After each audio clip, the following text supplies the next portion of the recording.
Broadcasting from the heart of the nation, the next generation in conservative talk radio. This is the Voice of Reason with Andy Hoosier. Why, yes, it is. What is up, my friends? Welcome into it. Hey, it is your post-Monday celebration, the greatest day of the entire week. We are setting that tone, man. Ready to rock and roll for a whole nother one. And boy, oh boy, it's fun watching all the news headlines right now. The crumbling of the Democrat Party, the getting back to orderly business, and I say that in air quotes, in Washington, D.C. What can Congress look like? Can we actually get the rest of the appropriations process done before the end of January? That will be the age-old question, and that's where we're going to go to here in the program in just a little bit. First and foremost, welcome into the show. It is The Voice of Reason. I'm Andy Hoosier, broadcasting right here in the heart of the nation in Wichita, Kansas, on our flagship radio station. But we are all over the country. So many great radio affiliates doing our thing. Do it live! Like we do every single day here on the show. First, before we go any further, of course, I have to say Happy Veterans Day. One of the greatest holidays of the year, and it's a great way for us to celebrate. I think now we are almost, I'm ready. I know we have Thanksgiving, we have Christmas, we have New Year's. I'm pretty much ready to just start celebrating America's 250th birthday. Earlier, was it this week? Was it Monday? I believe it was, yesterday, the 250th birthday of the Marines. So happy birthday to them, which is awesome. And now we have Veterans Day, celebrating all the great veterans across the nation. That's exciting too. And we have to say and give tribute to all those great veterans and what they've done for this nation, which I just messed up my audio because I wanted to play a little tribute for you here. Veterans Day is proof that not only courage, but the belief in America is contagious. Over 42 million Americans have worn the uniform. And it shows that every generation produces men and women that raise that right hand and say, here am I, send me.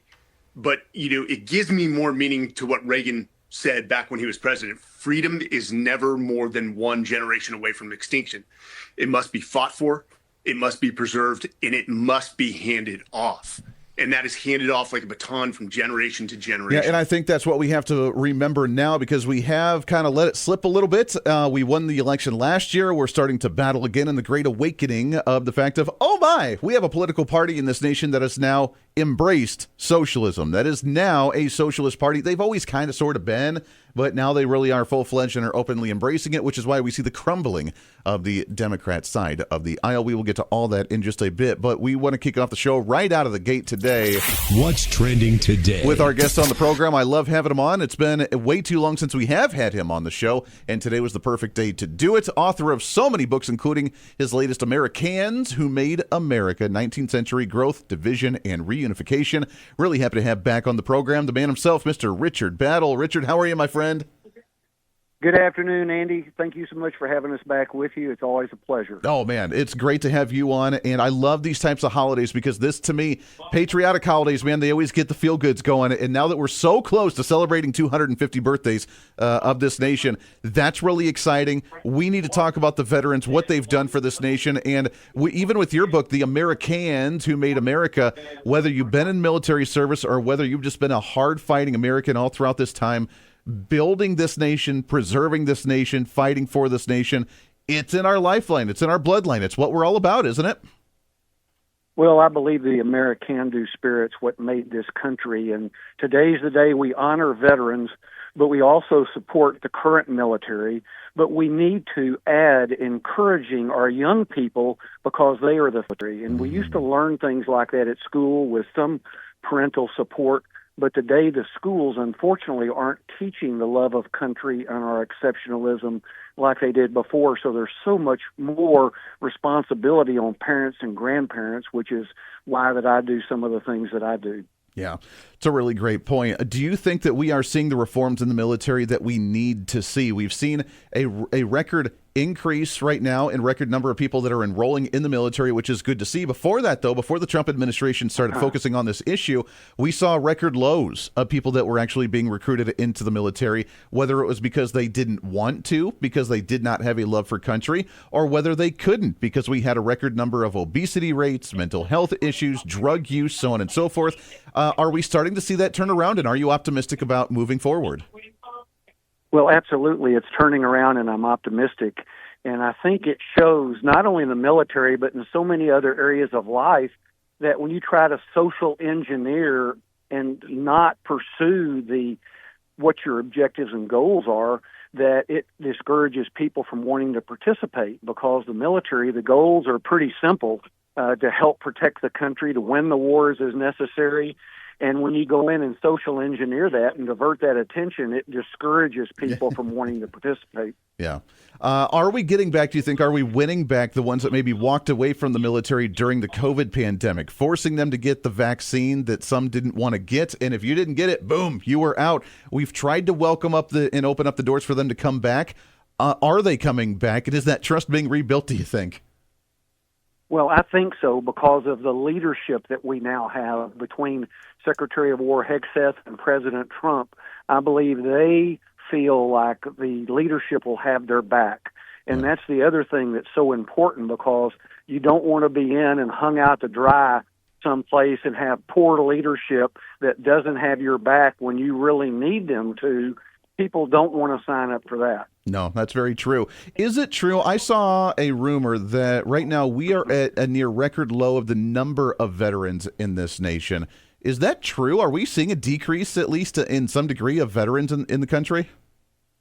Well, I think we are, primarily because the World War II generation is passing in front of our eyes, and since then the numbers we've had have been smaller, even when we've had a successful military. So I think that will happen naturally. Yeah. But I think that there's going to be a buildup now as we protect and preserve our sovereignty and eliminate this threat of globalism that's been hanging over us the last several years. Yeah, it's a really great point. I didn't even think about that with that generation, and that is sad, because that was really the last fight that we had seen against the idea of communism, against fascism, against Nazism. We fought that. That's what America's all about. And while they try to throw a lot of these terms out in the political discourse today, it's really unfortunate, because it's just factually not true and just completely inaccurate. But we've forgotten what those terms actually mean. In fact, I had just seen a headline, I think this past week, that one of the last Holocaust survivors just passed away. I mean, Richard, we don't know the true meaning of what Nazism and fascism really looked like. That was the generation, and they were screaming at the top of their lungs that, hey, America needs to be warned about the direction that we're going and the path that we're going down, don't we? Well, yes, and we see people who've come to the United States legally from other countries that were communist, and they're trying to warn us now. They're trying to stand up and speak and be heard, but they're not very often, but they've experienced it firsthand, and woe be to us if we don't listen to their warnings and succumb to this. It's up to us. My great mentor and friend, the late John Ben Shepherd, said, to be born free is an accident. To live free is a responsibility, but to die free is an obligation. It's our responsibility now to preserve the freedom of the gift that we've been given. I like that. That's a really great quote. I'm going to have to use that here on the program. We're hanging out with Richard Battle, author of the book Americans Who Made America, 19th Century Growth, Division, and Reunification. You can find that book and so many other books that he has on his website at richardbattle.com. Are we getting better, Richard, and I know the whole government shutdown not including that, but looking over the past few years under the Trump administration in general, are we getting better at helping veterans that are in need in this nation with their health care needs, with homeless problems, with drug problems, with PTSD, or whatever issues that they're going through? We've had a long battle that we've been trying to deal with this issue for a while. Are we getting better at addressing this? Well, I think so, and the reason why is generally with government and bureaucracies, all they focus on is process. Yeah. And I think President Trump focuses on results and get the heck with the process if it doesn't produce results. And he's trying to shortcut things to get them available for veterans much faster than before and get them treatments where they don't get hung up on paperwork and process, which the bureaucrats focus on. Yeah. Yeah, that's very true. On the same side, I know with RFK Jr., he's been looking at different experimental drugs, possibly even legalizing other things like psychedelic mushrooms, whatever, to help out with brain issues, anxiety, PTSD, depression for veterans. Do you think that's going to be beneficial? Can we start expanding our minds here and actually starting to think about other ways to help service members that have may have gone through some trauma? Well, and I'm no doctor, nor do I pretend to be one on the radio, but yes, again, it goes back to leadership. It goes back to leadership that wants results and isn't hung up on process and bureaucracy. And there's so many things about Dr. Fauci and his reign and how they had approved drugs that they got royalties for and didn't approve drugs they didn't get royalties for, and that whole administration seemed to be primarily going after making money for themselves and not taking care of the public. And I hope that this administration will do things that will take care of the public and get them fast-tracked. Yeah, we're on the turnaround, which is really nice. Richard, we got just a couple minutes left here. I know you're a busy guy. You're actually at the airport right now. Is the airport almost like back to normal now that we're trying to open up the government? Are you seeing a lot of delays, or what's the status of all that right now?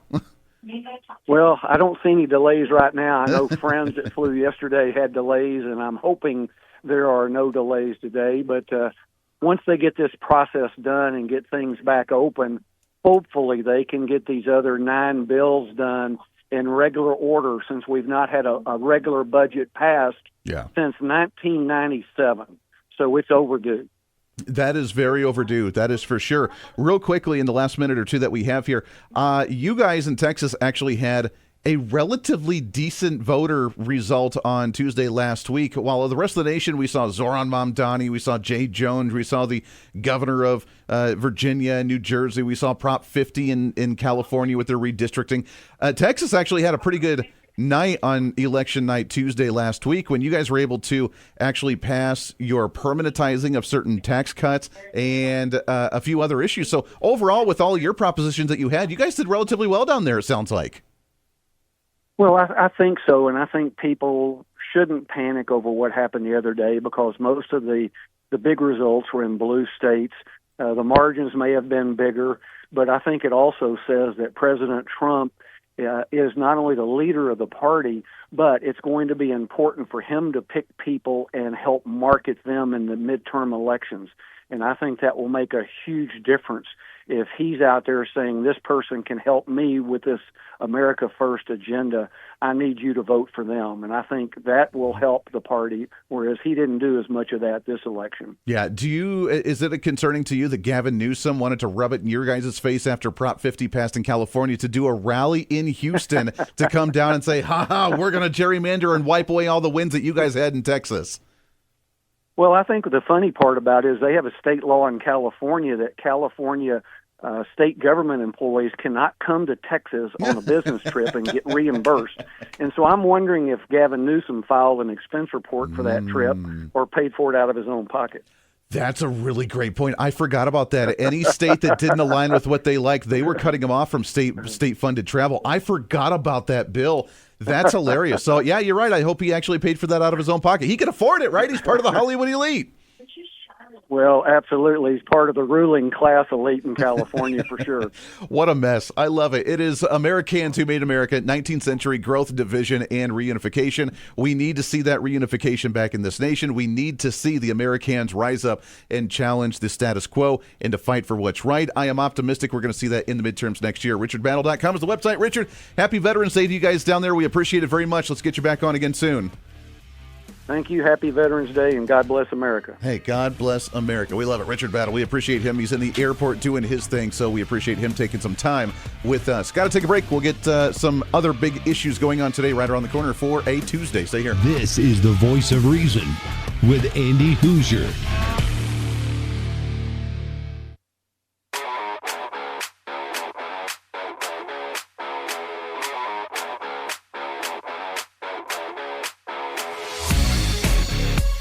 When reason meets radio. This is the Voice of Reason with Andy Hoosier. If you see a veteran of our nation's armed forces, if you know somebody in your family, give them a call and say thank you. I heard already this morning from my mother-in-law who sent me a message early California time, and it touched my heart. Just knowing that we have loved ones who recognize our service, who care about it, and who care enough to go out and say thank you.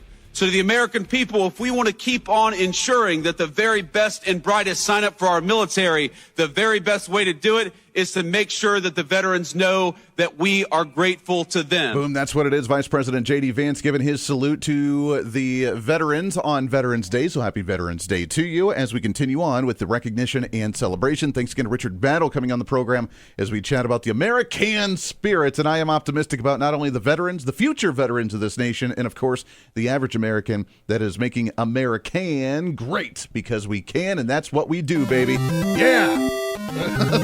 That was probably the most patriotic thing we've ever done on this program, and I love it. I want to tell you about, speaking of, as we talk about ways that we can make America great, we can stand up, we can make that happen. That's why we have our friends over at Americans for Prosperity. They have their campaign going on right now. That is the Take One Small Step campaign. TakeOneSmallStep.com.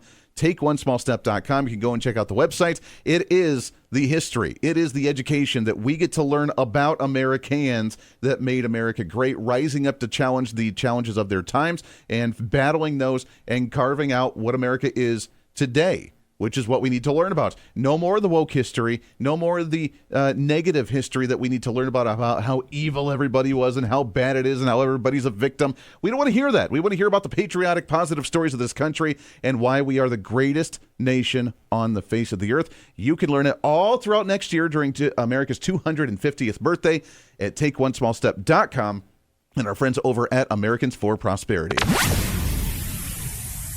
There we are. All right, there is a lot to talk about today outside of just Veterans Day. The government shutdown working to be potentially opened by tomorrow. When we come back from the break, we'll chat about that in a moment because now the crumbling of the Democrat Party begins. And I don't say that just to rag on the Democrat Party. I say that because I'm a guy who likes, just psychologically, I guess, I'd like to watch how parties operate, how political parties and political organizations operate. And right now, there is a struggle to figure out what the heck's going on among the Democrat Party. They have some that just finally gave up, and you can't come back from that. When you finally cave and you say, all right, we need to open up the government. All right, we have to work with Republicans. For the longest time, they were telling us it was Donald Trump shutdown.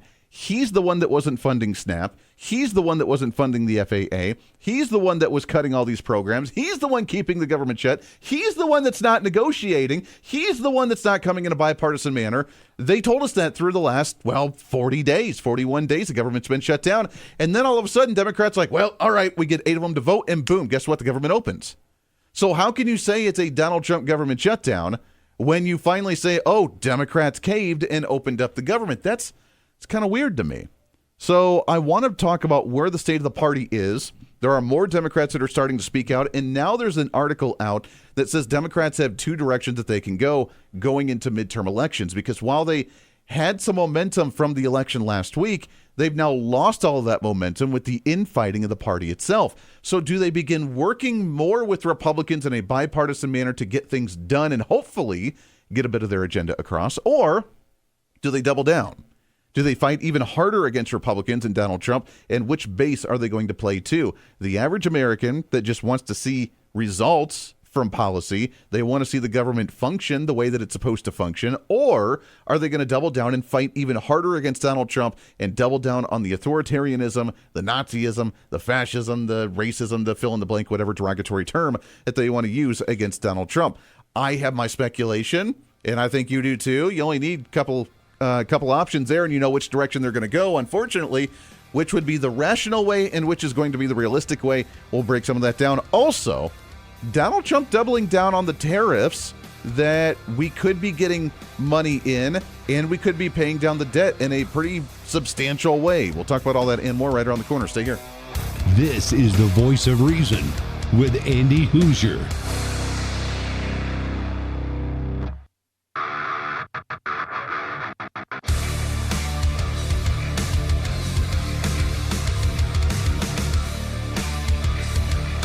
Truth, reason, and common sense. This is the Voice of Reason with Andy Hoosier. Yeah, reason, common sense, rationale. It's what we do here on this program each and every day. It is your post-Monday celebration. It is Veterans Day. Happy Veterans Day to you. And, of course, it is the greatest day of the entire week. Trying to cram that 10 pounds of reason into that 5-pound bag. Trying to rebrand the millennial generation one radio listener at a time. It's what we do here on this program. By the way, if you want more information on the show, I probably don't give out this information often enough. So if you if you want, you can go to the website HoosierReason.com, HOOSER Reason.com. Like the state of Indiana, the Indiana Hoosiers, but with no I in it. Hoosier Reason, HoosierReason.com. Our social media has the same handle at Hoosier Reason, and you can follow that. Also, if you want the podcast, just search the Voice of Reason on any of your favorite podcasting sites, The Voice of Reason with Andy Hoosier, and you can find that. We are growing pretty exponentially on podcasting, which is really cool. So thank you for that. You guys have been following and tracking us and downloading the shows. We thank you very much. And we have some new affiliates coming on board. We're just growing all over the place, man, which is really kind of cool. All right, let's get into it here, shall we? There's plenty to talk about. Donald Trump sitting down with Fox. And before we get into the government shutdown, I'm still torn on the whole tariff issue on where we're at with this. Donald Trump sitting down saying this. People saying they're anxious about the economy. Why are they saying that? I don't know that they are saying. I think polls are fake. We have the greatest economy we've ever had. We will have over $20 trillion come into our economy, and it's largely because of my election, but it's also largely because of tariffs. So hold on. Before we go further, $20 trillion, that's with a T. It's what he said, according to the interview he did with Fox News and Laura Ingraham. Now, if you read the post on social media a day or two ago that said he's going to be giving out $2,000 checks per individual, so I'm assuming $4,000 checks a family, theoretically, potentially, for these rebates or for the giveaway because of all this money coming in from tariffs and substantially paying down the federal debt.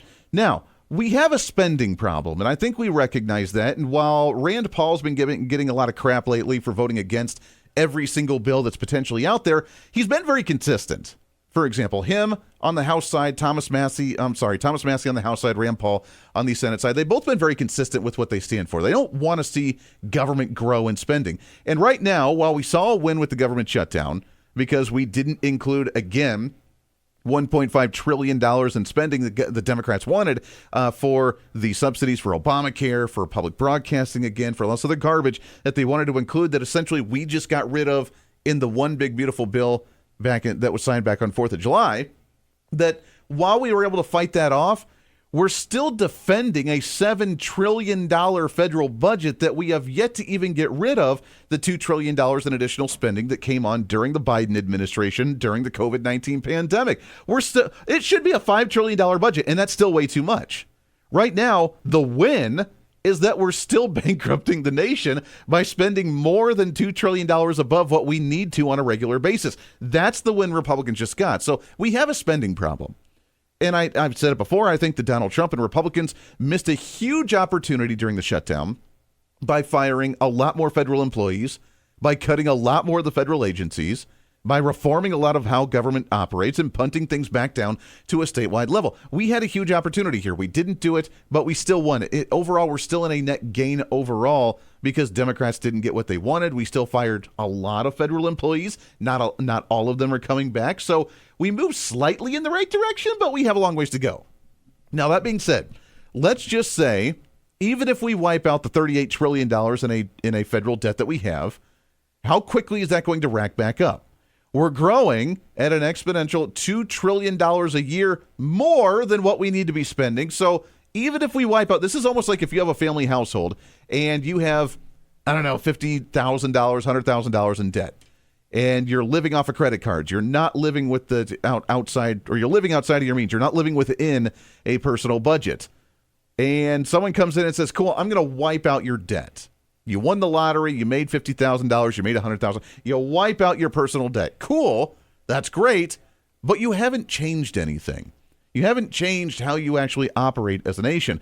Donald Trump's got some ideas that I'll be very forward with. I do not agree with, and he's talking about different financial ideas. Number one is, cool, we have these tariffs coming in. And I've been against tariffs for a long time. Never understood why we want to use the carrot, or why we want to use the stick and not the carrot, and try to incentivize businesses to come here, which he's been doing. But I understand the temporary tariff conversation. Now he's starting to make it, hey, we're making so much money here, we can start paying things off and rearrange the entire economy. I'm open to hearing it. I'm still somewhat skeptical, but at the same time, we have a spending problem. What does that really solve if we're still spending more money than what we're actually bringing in, like a personal budget? There's a problem that we have to address on that front. Number two, I don't know if you've heard the issue that now he's advocating for an extension of from 30-year mortgages to a 50-year mortgage and from a 5-year auto loan to a 15-year auto loan. To me, I'm not a fan. First off, government should be involved in any of that. In the first place, that's a private market issue, depending on what these companies that are and banks that are willing to loan out the money are comfortable in doing. I don't know if they would actually make money. Well, I guess they would make a lot of money if they're jacking up the interest rates for banks to lend out 15-year auto loans or 50-year mortgages. You're never going to get out of that. But just like the federal government, you and I as the consumer, we have a serious problem. We have a serious financial problem, and I don't mean to be like all Dave Ramsey on you, but at the same time, I just saw a study today that said that wealthier individuals that are even bordering millionaires, 40% of them are still living paycheck to paycheck. Like, what are we doing? Say what? Because we've gotten to this world now where everything's about a monthly payment. Well, I can do my lease, I can do my mortgage, I can do my car payment, I can do these credit card payments. I'm just going to, and as long as I can cover the monthly payments, then I'm totally fine. And then they rack up and they build and they slowly build and they slowly rack up. And then we have this serious problem. And look, I'm the last one to talk about it because I'm still battling. I think I've got it down now to about $30,000, $40,000, but my student loans are killing me. And I got out of college how many years ago? And I'm still trying to deal with that garbage. Luckily, we don't have a whole lot of credit card debt. We don't have a mortgage. We don't have car payments, although cars are starting to fall apart a little bit. So that's something we have to look at. But I swore that we would never go down that road. And especially after our, down the personal story, that after we filed medical bankruptcy a few years ago, because of my wife being really sick, that we would never be in that situation again. That we would never have to live in that type of situation again, because we would never put our family through something like that again. But we have to deal with this on a two-tiered level. We have to pay off the federal debt. If Donald Trump truly can make $20 trillion off of tariffs, and right now with the lingering battle with the Supreme Court on whether he's allowed to do that in the first place, he's positioned himself beautifully with it, by the way, with the tariffs by saying, hey, this is a revenue source for the government.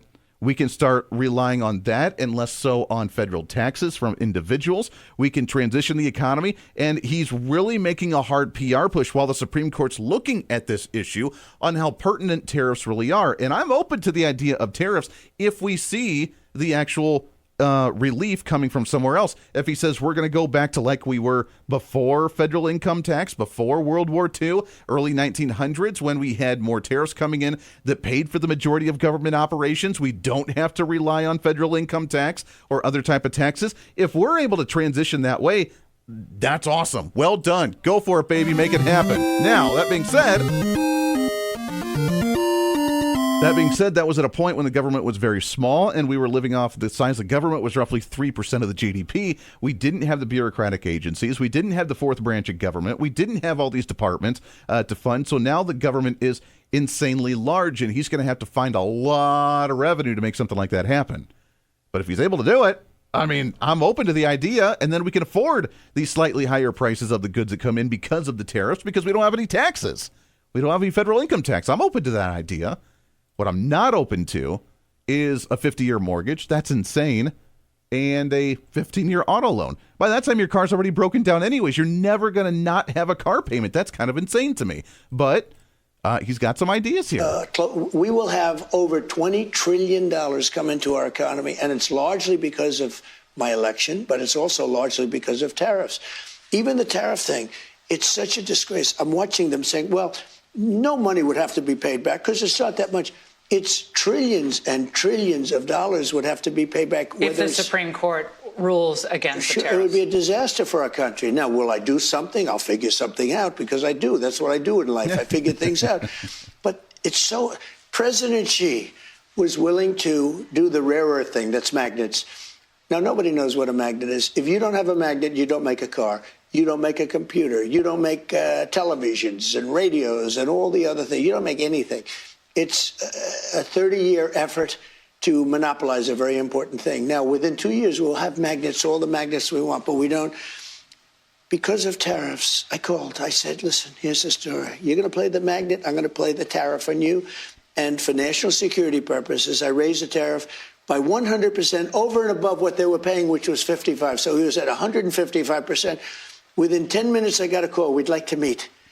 And we settled it out, and we made a wonderful deal, great deal for our country. Look, I get it. Okay, so that's his negotiation with the nation of China. I get it. There's been a lot of stories running around there, floating out. Maybe they're bots, maybe they're those trying to cause the issues, the rift within the Republican Party, saying that Donald Trump spent way too much time and is focusing way too much attention on global issues and not focusing on the America First agenda.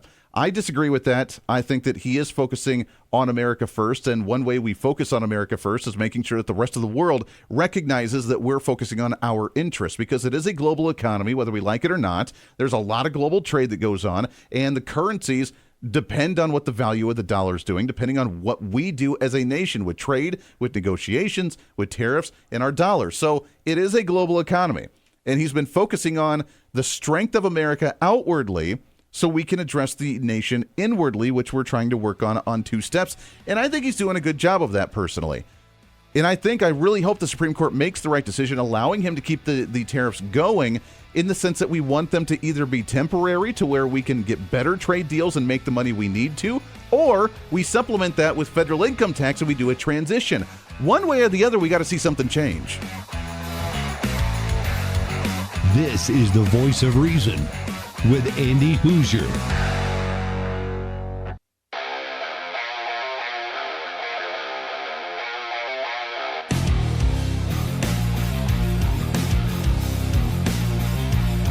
America's safe space for common sense. This is the Voice of Reason with Andy Hoosier. Sir, what lessons do you think the Democrats should learn from this shutdown saga?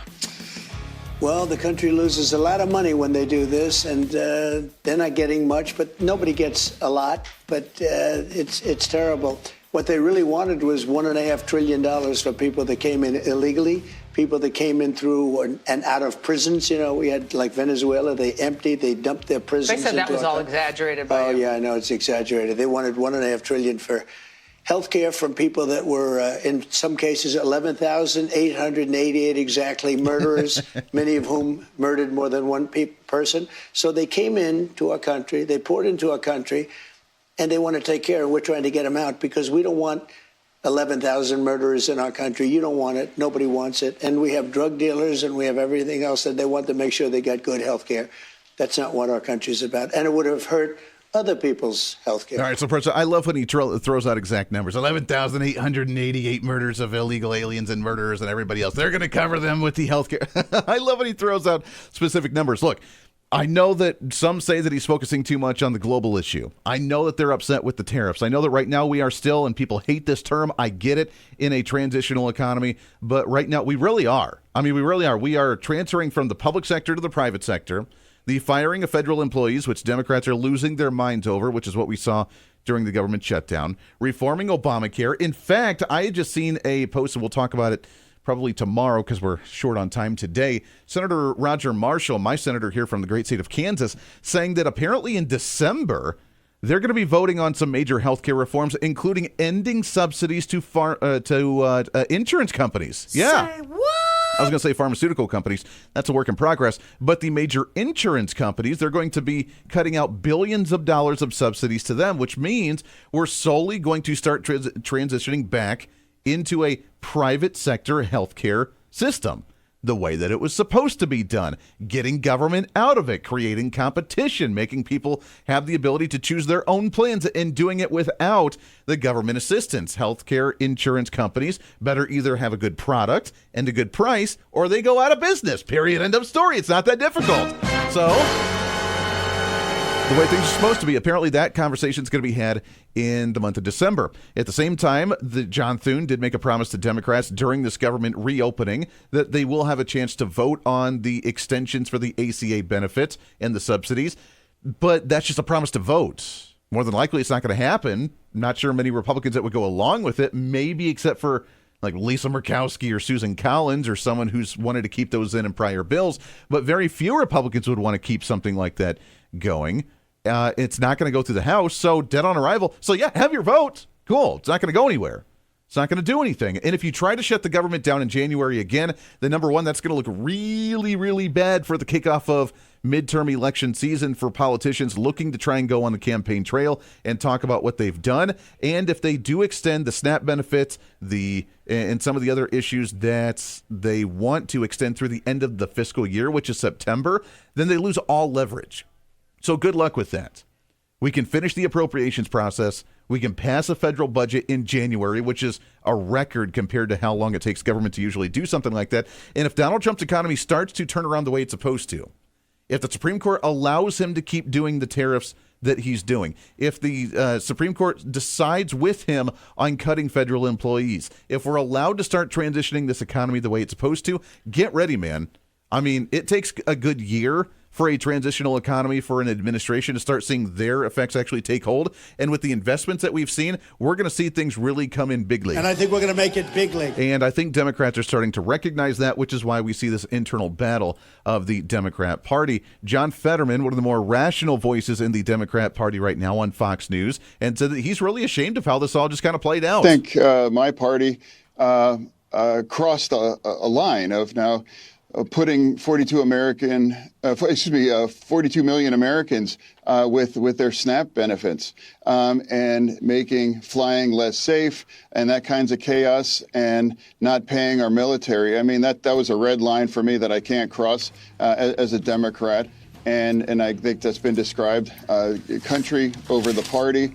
And now that I think that's been the truth throughout it. And it's only wrong to shut our government down, and I'm relieved. But the people now that are going to get paid and fed and millions of Americans, they're going to be flying now. That's going to be made more safe and restored. That's going to be better. Now, 2 points real quick. Number one, we have to transition away from relying on the government to do that all in the first place. And number two, Democrats now have a choice. Do you either work with the Trump administration realizing you don't have the leverage that you thought you did, or do you put up the wall and try to pander to the radical, vocal, very minute part of your party that's now becoming the dominant part of your party? Or do you actually work with us?